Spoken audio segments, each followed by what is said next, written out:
Salut, c'est Yann, j'espère que tu vas bien. Alors aujourd'hui, on va répondre à une grande question que beaucoup de gens se posent. Comment gagner plus en travaillant moins? Alors je préfère te prévenir, cette vidéo est plutôt destinée aux entrepreneurs ou à ceux qui veulent le devenir.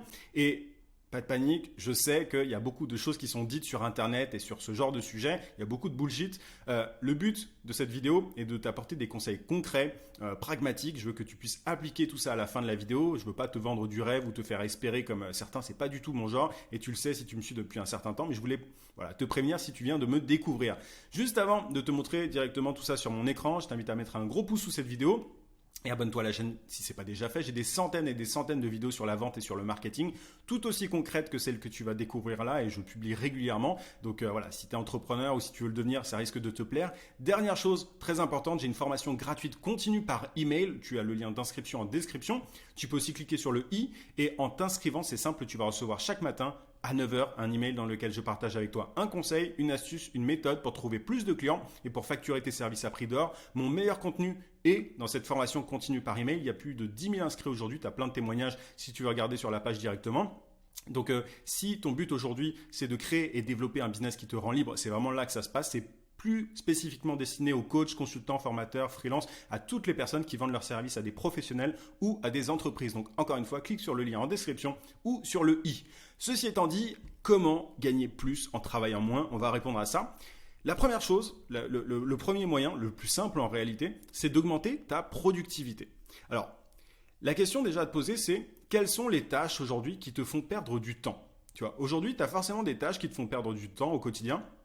Il faut prendre un peu de recul. C'est ultra important de prendre du recul sur ce que tu fais, tu vois, dans une journée. Tu peux faire le test, par exemple, demain. Tu notes, enfin, tu n'es pas obligé de noter, mais en tout cas, tu es obligé de te rappeler concrètement de ce que tu fais dans une journée type. Et l'idée, c'est d'identifier ces tâches qui te font perdre du temps. Une fois que tu les as identifiées, tu peux te demander déjà si tu peux les supprimer. Est-ce qu'il y a des tâches que tu fais qui sont pas forcément très utiles, qui n'ont, tu vois, si tu les supprimes, peut-être qu'il va rien se passer. Et donc, ces tâches-là, qui sont complètement inutiles, tu peux complètement les supprimer. Tu peux les effacer de ton agenda. Au départ, quand on a certaines habitudes, on a du mal à supprimer certaines tâches. Mais concrètement, les tâches qui sont inutiles, qui ne t'apportent rien, tu peux les balayer et tu vas gagner pas mal de temps grâce à ça. Après, il y a des tâches qui te font perdre du temps, mais qui sont quand même importantes, qu'il faut que tu fasses, qui ne sont pas complètement inutiles. Et là, l'idée, c'est de plutôt les optimiser. Est-ce que tu peux optimiser ces tâches? Enfin, est-ce qu'il y a certaines tâches que tu as dans ta journée que tu peux optimiser? Je vais te donner un exemple concret, mais moi, je me suis rendu compte, par exemple, que j'écrivais d'une certaine manière mes emails et certaines pages de vente de manière générale, et je me suis rendu compte que en changeant un petit peu la structure de la façon dont je les écrivais, je gagnais énormément de temps. Donc tu vois, c'est une façon d'optimiser un truc dans mon business, et il y a forcément des choses toi que tu peux optimiser aussi dans ton business. Autre question à te poser, est-ce que tu peux automatiser ces tâches qui te font perdre du temps? Est-ce qu'il y a dans ce lot de tâches qui te font perdre du temps, des tâches que tu peux complètement automatiser? Parfois c'est le cas, parfois c'est pas le cas, tu vois, mais parfois il y a des outils qui permettent d'automatiser des choses vraiment dont on n'avait absolument pas connaissance. Donc creuse un petit peu ce sujet-là, essaye de voir s'il y a des choses aujourd'hui que tu fais à la main manuellement, mais qui pourraient être totalement automatisées. Enfin, tu vois, si tu as des tâches que tu as optimisé mais que tu peux pas automatiser, demande-toi si tu peux les déléguer. Alors, c'est pas forcément pour tout le monde. Tu vois, peut-être que tu n'as pas encore les moyens pour déléguer, mais il faut savoir que tu peux parfois déléguer des tâches pour pas forcément très cher. Donc voilà, c'est un truc à savoir. Mais si tu as une tâche qui t'apporte beaucoup dans ton business, et que que tu peux déléguer ça pour un coût qui n'est pas forcément très élevé. En gros, si ce que te rapporte en fait cette tâche est beaucoup plus élevé que le prix que tu vas dépenser pour pouvoir déléguer cette même tâche, en général, il n'y a pas photo, tu vois, il y a vraiment pas aucune raison en fait d'hésiter. Délègue cette tâche. Je vais te donner un exemple concret. Moi, je me rendais compte à une époque que je relisais mes newsletters. Tu vois, j'ai ma formation gratuite quotidienne. Je prenais pas mal de temps à tout relire, à corriger les fautes, etc. Je me suis rendu compte que en déléguant la partie relecture, j'allais gagner énormément de temps parce que je suis très efficace quand j'écris mes emails. mais un peu plus long quand je les relis, etc. J'ai vraiment envie de faire gaffe à chaque faute, etc. Donc j'ai délégué cette tâche-là, la relecture, et depuis, bah, je vais beaucoup plus vite. J'ai dégagé beaucoup de temps dans mes journées, tu vois. Donc c'est un truc que tu peux faire aussi. Donc pense d'abord, c'est dans cet ordre-là qu'il faut vraiment voir les choses. Est-ce que tu peux supprimer certaines tâches? Est-ce que tu peux en optimiser? Est-ce que tu peux en automatiser? Et enfin, est-ce que tu peux en déléguer? C'est vraiment le framework que je te recommande le plus. Ensuite, est-ce que tu as une routine quotidienne, des habitudes? Voilà, est-ce que ton business aujourd'hui est bien structuré? Identifie les moments où tu as le plus d'énergie et fais le travail le plus dur à ce moment. Ça, c'est l'un des conseils les plus simples et les plus efficaces que je puisse te donner. Souvent, je me suis rendu compte que beaucoup d'entrepreneurs faisaient certaines tâches l'après-midi, par exemple, alors qu'ils n'avaient pas énormément d'énergie. Tu vois, par exemple, ils font des tâches créatives l'après-midi, alors que le matin, ils les feraient beaucoup plus rapidement.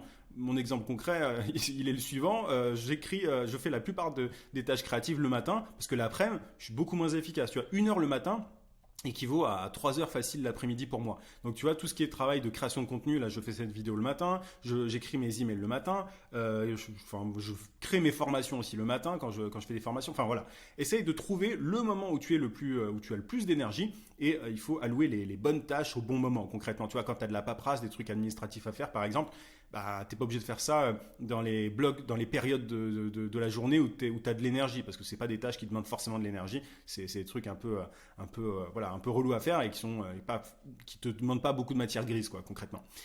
Ensuite, crée des blocs de temps pour ton travail et ne dépasse pas ces blocs de temps.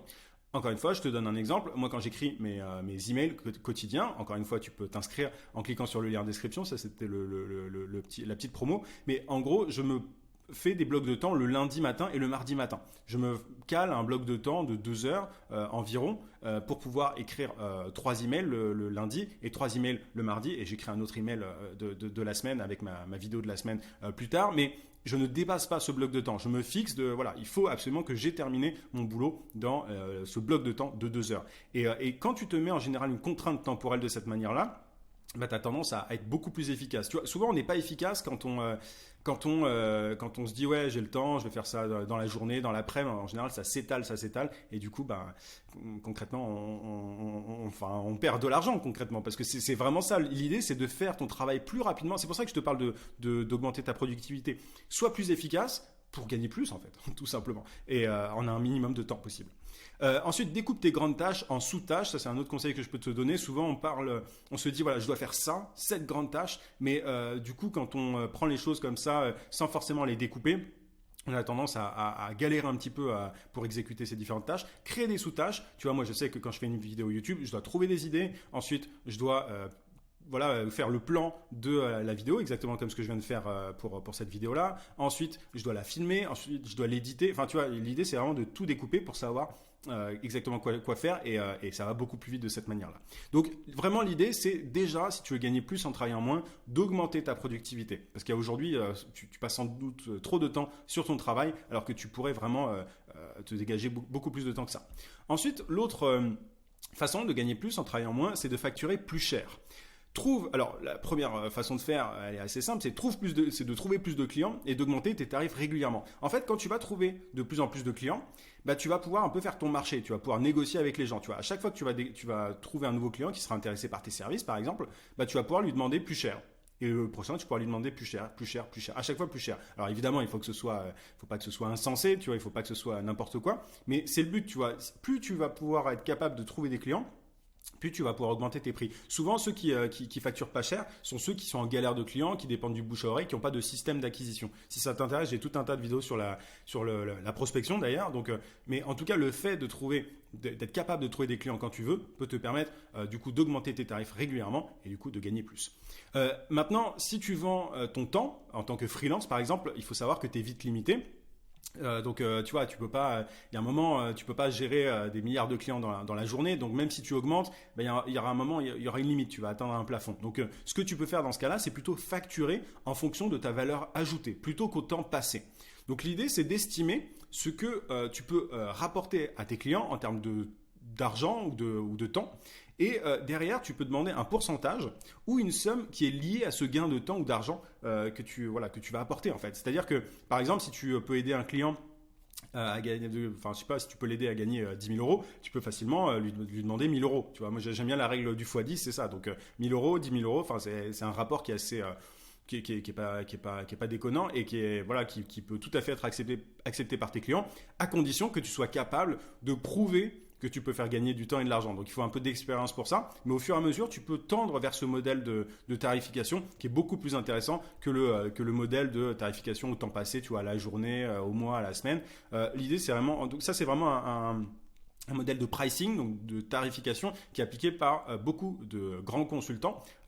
Il faut un peu d'expérience pour ça, encore une fois, mais c'est vraiment quelque chose qui est faisable. Et essaye de voir les résultats que tu apportes à tes clients et élabore une méthode au fur et à mesure. Et tu vas pouvoir du coup convaincre des personnes de te payer soit au pourcentage si ça t'intéresse. Moi, je te recommande pas forcément d'être payé à 100% au pourcentage. Tu vois, vraiment juste une partie en tout cas, une partie qui peut être variable. Mais voilà, c'est quand même, ça te permet de booster tes revenus. Et si vraiment tu es confiant par rapport aux résultats que tu peux apporter, tu peux juste dire voilà, moi en général, quand je peux vous apporter 10 000 euros ce mois-ci, je vous facture 1 000 euros, quoi, un truc comme ça. Tu vois, tu peux la jouer comme ça, c'est quelque chose qui se fait. C'est une autre habitude à prendre, c'est une autre façon de faire, mais c'est appliqué dans certains domaines. Donc voilà, deviens consultant, c'est un peu ça finalement la logique, la conclusion, pardon, je cherchais mes termes. Deviens consultant plutôt que freelance. Maintenant, ce que tu peux aussi faire, c'est choisir un autre modèle de business. Tu vois, quand tu vends des produits digitaux, tu ne vends pas ton temps. Tu vois, moi, je vends des produits digitaux, donc des formations, des guides aussi, des e-books notamment, et je ne vends pas mon temps. C'est-à-dire que je passe du temps à créer ces produits au début, et ensuite, je peux les vendre. Et je peux les vendre à plein de personnes sans que ça me pousse à travailler plus. Donc c'est un super modèle à faire. Maintenant, il ne faut pas croire que c'est du revenu purement passif, parce que encore une fois, tu bosses au départ et tu vends les produits après. Sinon, tu as le modèle des services productisés. Ça, quand tu vends tes services, ce que tu peux faire, c'est standardiser la livraison de ton service et tu peux standardiser aussi l'onboarding client. Quand tu prends un nouveau client, tu peux tout à fait standardiser les choses. Par exemple, envoyer un formulaire au client. Ensuite, tu vois, tu as des emails automatiques qui sont envoyés au client pour lui expliquer comment les choses se passent. En gros, tu perds pas de temps au téléphone avec le client. Et il achète en fait tes services presque comme si c'était des produits digitaux. C'est juste que derrière, il y a des personnes qui vont travailler, mais souvent, les services productisés, ce sont des abonnements. Par exemple, tu as 500 euros par mois et tu crées X contenu. Enfin, si tu es community manager, par exemple, tu vas créer X contenu pour tes clients pour 500 euros par mois. Et le truc, c'est que quand c'est bien fait, un service productisé peut être délégué à 100%. Donc, c'est plus toi qui vas faire le travail. Donc, tu vas pouvoir gagner plus en travaillant moins. En fait, tu vas pouvoir même déléguer à 100% le boulot. Moi, j'ai déjà aidé des personnes à faire ce travail-là de délégation à 100%. Et donc, c'est un très, très bon modèle. Je t'invite à te renseigner sur le sujet. J'ai fait une vidéo là-dessus. D'ailleurs, je te la mettrai en description.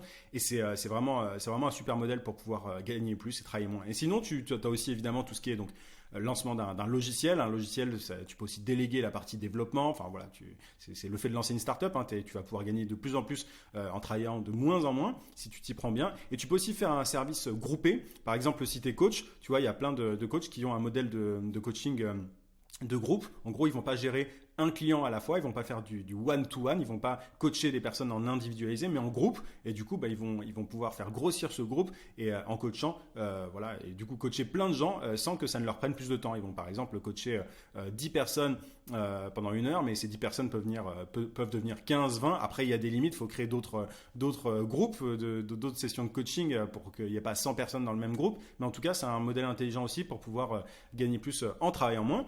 Et évidemment, moi, ce que je te recommande, comme beaucoup de gens, c'est de développer des revenus passifs. Mais attention, c'est pas le premier truc que je vais te recommander de faire. Il faut en général déjà avoir des revenus pour pouvoir développer ces revenus passifs. Tu as tout ce qui est investissement en bourse, tout ce qui est crypto-monnaie, même si c'est un peu plus risqué, tout ce qui est investissement immobilier et investissement dans les startups. Moi, c'est les investissements que je te recommande. Alors attention, je suis pas du tout conseiller en investissement, etc. Enfin voilà, c'est mon petit avis à moi et fais tes recherches de ton côté. Mais en tout cas, c'est dans ces domaines-là moi que j'investis principalement.